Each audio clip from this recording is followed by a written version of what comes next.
Okay, I promise this is the last one.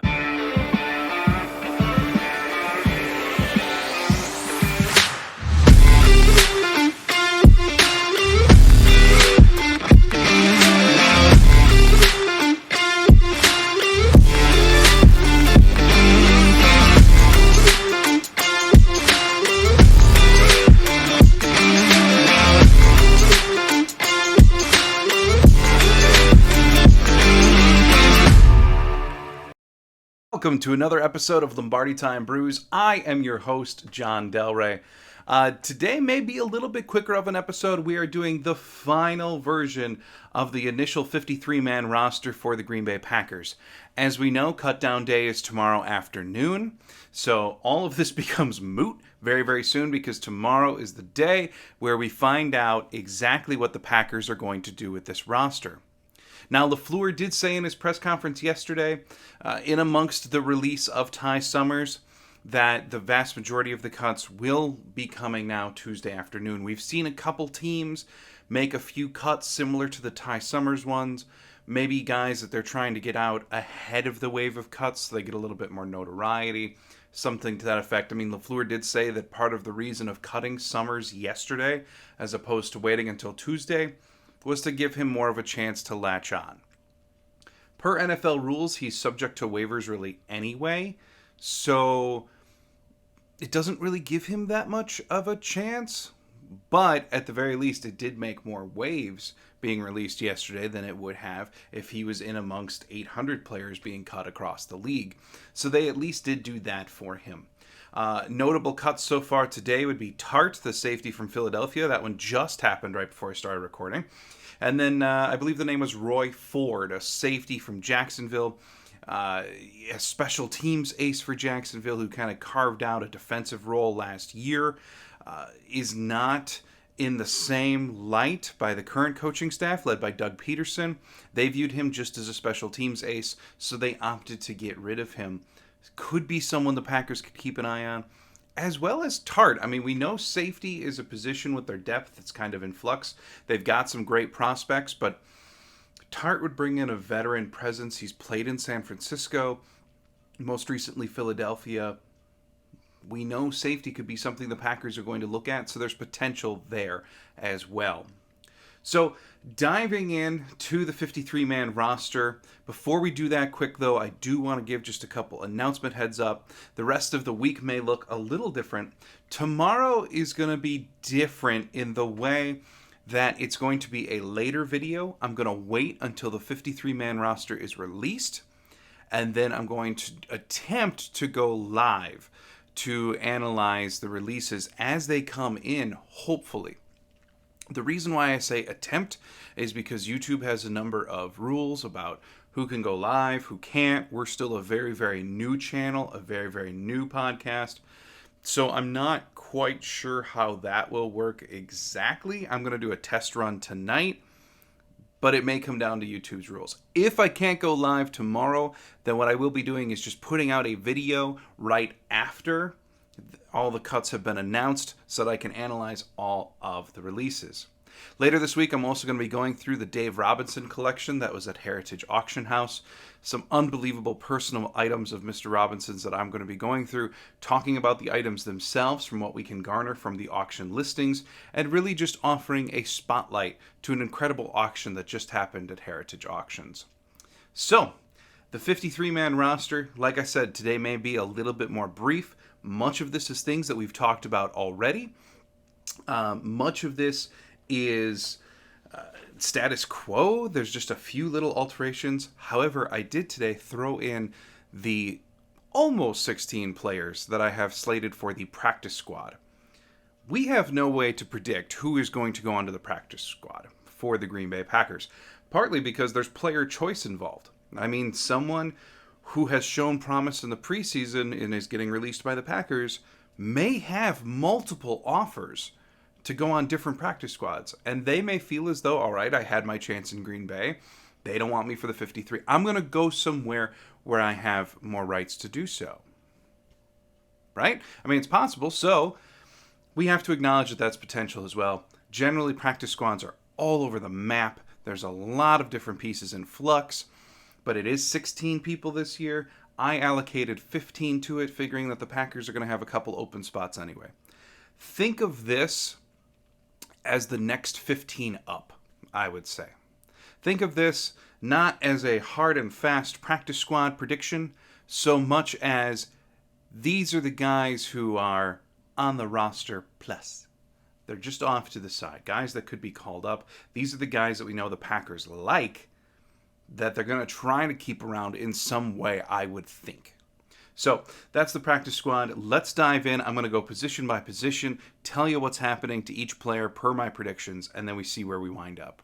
So quarterback, the easiest spot on the team. Aaron Rodgers, Jordan Love, done. Danny Entling is going to be released. I do think they're going to attempt to get him on the practice squad, and they stand an excellent chance to do so. I think he will be their practice squad arm. Aaron Rodgers, Jordan Love, that's it. Moving on from quarterback, running back is a lot more fascinating of a discussion. You've got Aaron Jones, A.J. Dillon. A lot of predictors stop right there. Say the Packers are only going to keep 2. I've talked in previous pods about how I think that is just way too much of a gamble for a team that is going to rely on running backs as much as they do. I do think, however, I'm going to change my prediction a little. We're going to go from 4 running backs, as I said last week. I'm going to cut it down to 3 today. I still personally believe I would love to keep 4 myself, but I don't think the Packers do at this time. So that means my running backs on the roster, all 3 of them, Aaron Jones, A.J. Dillon, Patrick Taylor gets the nod at number 3. Both LaFleur and Gutekunst have talked about how the number 3 running back needs to be good at pass pro and special teams. That's Patrick Taylor. Yes, he is a plotter. He is old, reliable. There's not a lot of flash there. But he does pass pro and special teams. Tyler Goodson has had chances on special teams and done okay, but he did have that major muffed return in the last preseason game. He seems to do better at special teams when he's not the guy with the ball in his hands, which is incredibly odd considering he's the exact flip when he plays his running back role. But Tyler Goodson, I'm predicting, is going to get released from the team and absolutely will be retained on the practice squad. I think there's some risk with him latching on somewhere else because of the burst that he showed in the preseason, but ultimately he's an undrafted free agent. He slipped through the entire draft without anyone feeling the need. Tyler Goodson feels like a guy that there are 32 teams right now sitting around saying, we have this flashy young running back, how can we keep him? We're afraid of other people taking him. What I'm saying is, he himself is a special athlete, but every team right now feels as though they have one of these guys. So I think they're going to be able to get him through to the practice squad. And quite possibly, we still could see the 4 running back plan work out if they elevate Tyler Goodson in amongst the first couple weeks. And of course, once Kylan Hill comes back, somewhere weeks 5, 6, 7 after this PUP designation, this room's going to get totally changed anyway. So then that leaves one other release, Dexter Williams, who I think came in and really impressed in his time in the preseason. They weren't maybe expecting as much as he gave them, but I think he's just a pure release. I don't see them bringing him back on the practice squad again, as has been done so far in his career. Wide receivers, I'm thinking they're going to keep 7. Sammy Watkins, Randall Cobb, Allen Lazard, Christian Watson, Romeo Doubs, Amari Rodgers, Juwan Winfrey. Juwan Winfrey is wide receiver 7, and I really base that on, look, Aaron Rodgers loves him. Loves him. He's spoken about him unprompted on several occasions. We know that Juwan Winfrey does the little things well. He's, at this time, believed to be a better route runner than Samori Toure. He blocks in the run game well. He seems to be wherever Aaron Rodgers wants him to be a lot. And this whole, I've seen some things, people saying, well, Packers aren't going to get rid of him because that would piss off Rodgers, or, they're terrified to anger Rodgers at this time. This can't be Jake Coomer all over again. And I do partially agree with that, but the one thing I would say is keep in mind that the revamped relationship between the Packers and Rodgers is both parties playing nicer. It is. We've seen the love fest grow over the course of the last year. Both parties are actively trying to play nicer. And I do think from the Packers side, there is a lot of validity to the people saying, well, they can't piss him off. They can't get rid of one of his favorites. I would tend to agree. This is the Packers side of playing nice. Samori Toure absolutely has the higher ceiling as an athletic prospect. But he was a 7th-round receiver for a reason. None of his athletic measurables are off the charts. So I'm saying worst case scenario, I think he is a good receiver. I think he does things well. I think he showed out in the preseason. But I'm saying worst case scenario, he's probably relatively replaceable. So you release him, you try to get him on the practice squad. Other than that, I think Travis Fulgham also just is a pure release. I don't think he's going to go on the practice squad. But then the last wide receiver in the room yet is Ishmael Hyman, who they have done a lot of different special teams things with. I think they're going to aim to get him on the practice squad as well. So 7 receivers on the roster, 2 heading to the practice squad, Hyman and Toure, and then 1 outright release, which would be the new yet old face, Travis Fulgham. At tight end, this one I think has become really clear and easy for a lot of people actually. Tyler Davis, Mercedes Lewis, Robert Tonyan, Josiah DeGuara. Tyler Davis, yeah, this is going to infuriate a lot of people because he's had an awful preseason, but he did some really nice things in regular season games last year. They still believe in his potential. They still speak of him glowingly.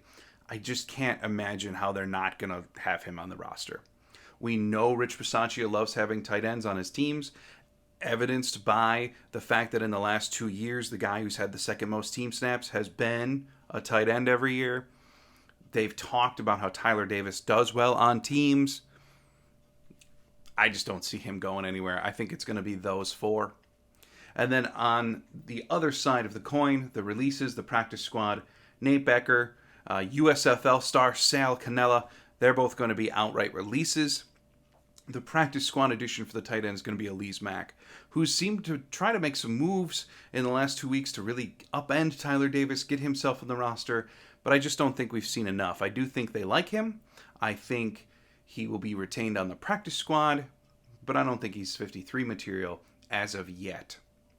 Then we have the offensive line, and boy, the preseason game against the Chiefs really is what created a conversation around this. Heading into that game, we had an ironclad 9. Done. No conversation needed. We hadn't seen enough from other guys to really justify more of a conversation besides maybe Caleb Jones. Well, Rasheed Walker showed up. He showed up big. He played fantastically against the Chiefs, and Caleb Jones had another really solid outing against the Chiefs. I absolutely could see them hanging on to more offensive linemen than I'm about to predict. I have them still at the original 9. I absolutely could see them hanging on to 10, at least temporarily, to get through the initial roster setting of every team. But I just think with the 9 that they have, it's already set. Those 9 are David Bakhtiari, John Runyan Jr., Josh Myers, Zach Tom, Elton Jenkins, Jake Hansen, Royce Newman, Yash, and Sean Ryan. One additional little note about one of these players specifically, Elton Jenkins. He was held out of practice yesterday. Not held out. He didn't participate in practice yesterday. And LaFleur said that before practice occurred. Said that Elton would not be participating today. When asked the reason why, he didn't say it was the knee. He just said, it's something that we're going to keep internal. Who knows what that means? I mean, that could be anything. That could be Elton had something personal going on. That could be a hold in because he wants his contract extension. Who knows? Could be a tweak of a pinky toe. Nobody knows, but Matt LaFleur, for a reason, decided to keep it internal. And immediately, when LaFleur said yesterday in the press conference that he wasn't going to practice, holy buckets, did Twitter and the internet just blow up. Saying, well, this isn't good. I'm worried.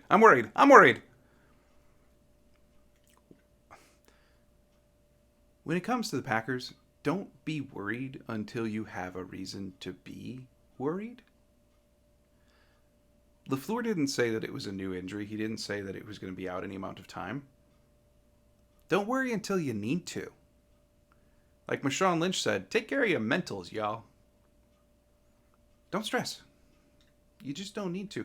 We as fans don't know anything about what happens in 1265 Lombardi. As much as I and several others try to read the tea leaves, get insight, etc., we don't know anything. And we're never going to. And when they come out and say Elton Jenkins isn't practicing today, we're going to keep the reason why internal. Well, he didn't say Elton Jenkins ripped something in his foot. He didn't say that he broke a finger. He didn't. It's okay. And now, lo and behold, today, Elton Jenkins is practicing as normal, which means it could have been anything. So, lesson to be learned. Don't react. Don't worry. Don't stress. Until you know. There's just no reason why. No reason to. Just chill. So, offensive line, getting back to it. We've got 9 on the roster. We've got 3 releases. However, those 3 releases are Caleb Jones, Rasheed Walker, and Michael Menet. I think all 3 are going to be asked to come back on the practice squad. Caleb Jones and Rasheed Walker, obviously great developmental prospects at the tackle position. Caleb Jones has shown, at least through the preseason, which I know is not a large sample size, that he was able to keep his weight in check, did good technique work. Rasheed Walker, he's probably the one that I feel the worst about sneaking through onto the practice squad, because he was considered the absolute steal of the draft when the Packers got him in the 5th round. Or the 7th round, I'm sorry. He was projected to go in the 4th, 5th type round. But part of the reason that it's believed that he slipped was because of issues with technique and maturity. Have those questions been resolved for someone else to get Rasheed Walker? We don't know, only they can answer that. But what we do know is that he showed up in that Chiefs preseason game. And other teams, I'm sure, saw that too. So is he going to be able to squeak through into the practice squad? I still say yes, but I understand the risk here, and I understand if they elect to go with 10 offensive linemen to start the roster. But ultimately, that does leave Caleb Jones, Rasheed Walker, Michael Menet, all retained for the practice squad. We know the Packers like their guys in the trenches. We know that they're going to look to keep depth there. You've got 9 offensive linemen, 3 on the practice squad. Defensive line, the other side of the trenches. I'm thinking they still keep 5. Jack Heflin has done his best to make this roster, but I'm just not seeing, in terms of the defensive scheme, why you need a 6th guy on the 53. So that leaves Devontae Wyatt, Jerron Reed, Kenny Clark, Dean Lowry, TJ Slayton, all on the 53. In terms of the cut list, that leaves Jack Heflin, Chris Slayton, Jonathan Ford, and Ikeo Byers. Of the 4, I think 3 are going to be asked to come back on the practice squad. Heflin, Slayton, and Jonathan Ford, their recent draft pick. Ford, I think, gets that benefit of the doubt because he was a draft pick. I cannot say that Ford performed particularly well in the preseason. His PFF grading certainly shows that as well. Heflin and Slayton did excellent work during the preseason. But I think the Packers are now stacked on the defensive line, being 5 deep. Wyatt, I think, had a better preseason than a lot of people want to believe. I saw Sam Holman did a whole thread on his on every single snap that Wyatt had from the preseason game. Correction, I don't know as if it was every snap, but it certainly was a lot. Sam Holman did a ton of work on this. It was very well done.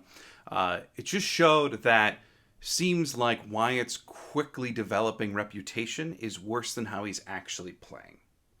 So, with the knowledge, too, in the early season, especially, that you can use practice squad call-ups before a lot of guys get hurt and you need to do injury things, you can utilize a practice squad call-up to beef up that line and buy Wyatt a little bit more time.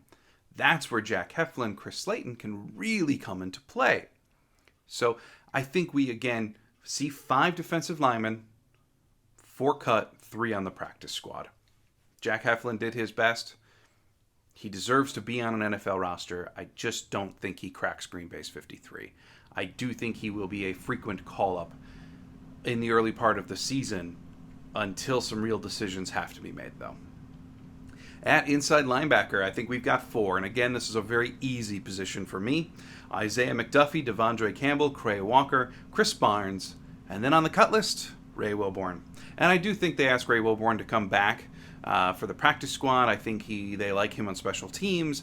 I think they like what he does. I just don't think he cracks the 53. That to me just screams practice squad guy. You want to keep him around, but he's not good enough to make sure someone else is off of your 53. Ray Wilborn to the practice squad. Outside linebacker, this one, more than any other position on the team, I could see the Packers entertaining the idea of a free agent addition. In fact, they probably should. They've got Preston Smith and Rashawn Gary as your starters. But then the depth, I'm thinking they're going to keep 3 as depth. One of them, of course, is the rookie Kingsley Enagbare, who really has flashed. I mean, he's shown some great pass rush skills. I think it was the second preseason game against the Saints where he did his ghost move, which was awesome. I think they've got steady depth, at least with Enagbare. I think he's a great developmental. I don't know as if he's ready to be the full-fledged number 3 outside linebacker like Whitney Merciless was last year and really Rashawn Gary was the year before that. Number 3 outside linebacker is a big piece of this defense, and I'm not just sure you trust a mid-round draft pick with that role. And then you also have Jonathan Garvin, who's going to make the roster, and Tipa Galeai. Tipa, I think, makes it over Kobe Jones because of his special teams prowess. Kobe Jones winds up being cut. I think they asked Kobe Jones to come back on the practice squad. Then I think we have a true outright release in Ladarius Hamilton, who's done some nice things for the Packers, but I think Ladarius Hamilton at this point is a known quantity. Packers know what they have with him. I don't think he's done quite enough. I think this might be the end of the road for his time in Green Bay.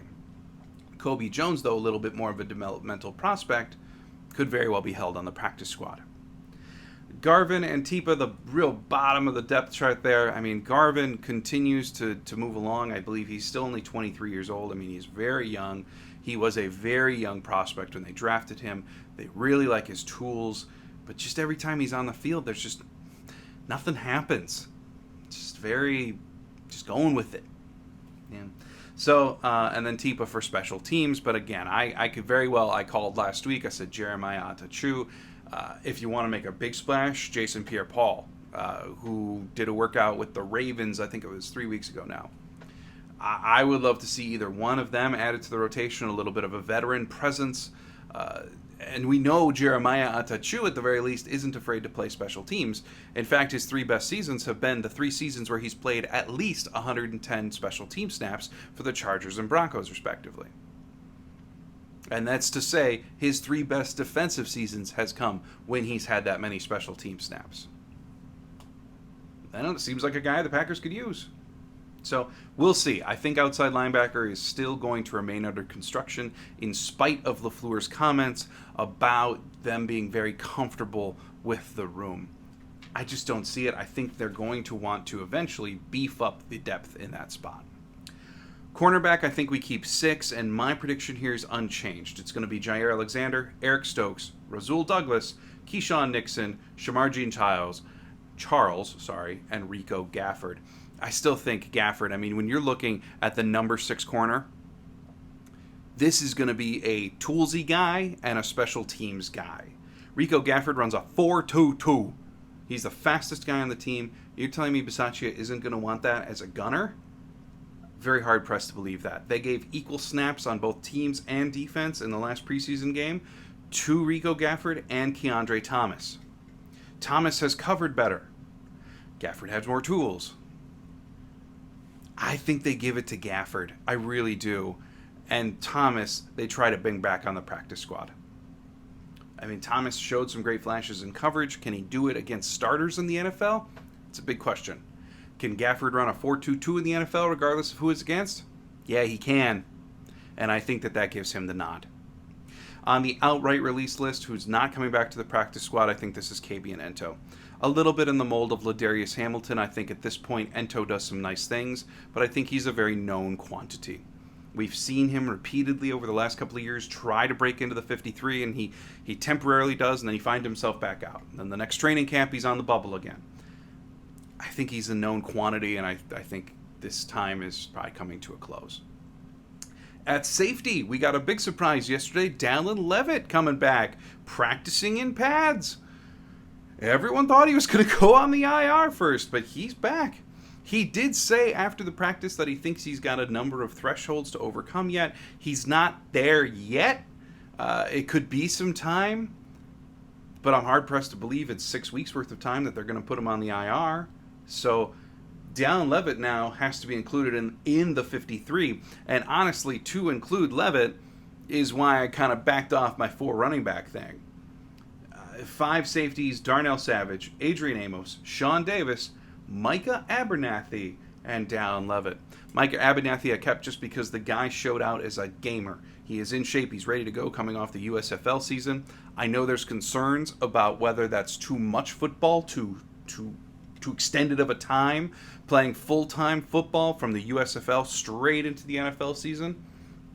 But he showed out. He did more for me than I've seen Innis Gaines do. More than Cross has done. The one who I don't feel good about letting go is Tarika Carpenter.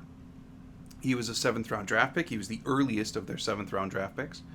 A hybrid linebacker safety, which I could absolutely, with only keeping 4 inside linebackers, I could see them keeping. I think there is tremendous possibility here that you take my 53 and you take off Abernathy and put on Carpenter. It's totally possible. Sounds like I have some construction outside my house. I'm sorry if any of the sounds come in. But I think it's totally possible. I do. Carpenter is a speed and power guy. He was drafted with all of the measurables. He did show in the 49ers, in the Chiefs preseason game that he's a good open field tackler, which will come in handy on teams.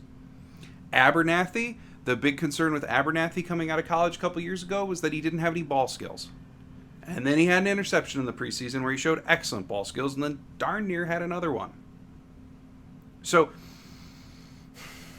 you've got 2 guys that are solving some issues in their own personal game. I still think the nod goes to Abernathy. Again, though, it is entirely possible that you flip the roles. Carpenter on the 53, Abernathy on the practice squad with some call-ups. It's entirely possible. But my prediction is Savage, Amos, Davis, Abernathy, and Levitt. Carpenter, Cross, Gaines, all let go. Carpenter coming on the practice squad. I tried to search for a way to include Carpenter on the roster. I'm just not seeing it. So, to the practice squad he goes. Special teams, Mason Crosby, assuming he comes back. He did kick yesterday. He's not coming off the PUP as of today. There's possibility for tomorrow being Tuesday. Then you've got Pat O'Donnell, the punter. And I have Jack Coco sticking for now. He's done enough. He's been steady-ish. There's still some inconsistency there, yes. However, in the games, there really hasn't been. So I think Jack Coco, you go Jack Coco. I think he's going to make the initial 53. However, do not be shocked if Clark Harris is released and the Packers immediately call him. Don't be shocked if Matt Overton gets a call or Trey Schneider gets a call. I won't be shocked if the Packers still look to upgrade this spot. But in the initial 53 tomorrow, oh, they're right outside my window now, I'm sorry. In the initial 53 for tomorrow, I think Jack Coco makes it. Go away. Sorry. And then that leaves us practice squad. All in total, again, 15 guys. Danny Entling, Tyler Goodson, Ishmael Hyman, Samari Toure, Elise Mack, Caleb Jones, Rasheed Walker, Michael Mennett, Jack Heflin, Chris Slayton, Jonathan Ford, Ray Wilborn, Kobe Jones, Keandre Thomas, Tarika Carpenter, and then kicker, Ramiz Ahmed. He very well might be the kicker of the future. He has done great since bringing him in. We'll see how that continues to progress. We'll see if he gets any regular season time this year, too. So, that's that. That is the roster. Again, thanks for checking out today's video or audio podcast.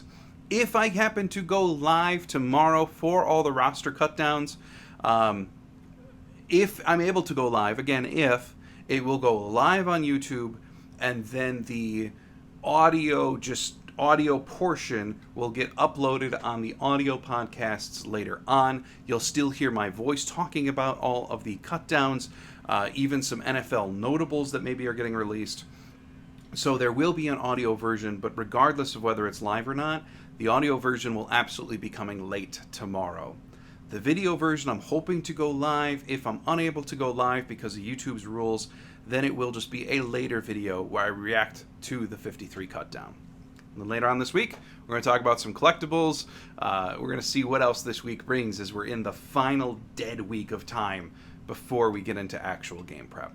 So, thanks for checking out another video. I know I said today was going to be shorter, but I can't shut up. Sorry. So, I really hope you enjoyed today's roster prediction. It's been a lot of fun building this community with you. I really hope you like the videos. I really hope you like the audio podcasts.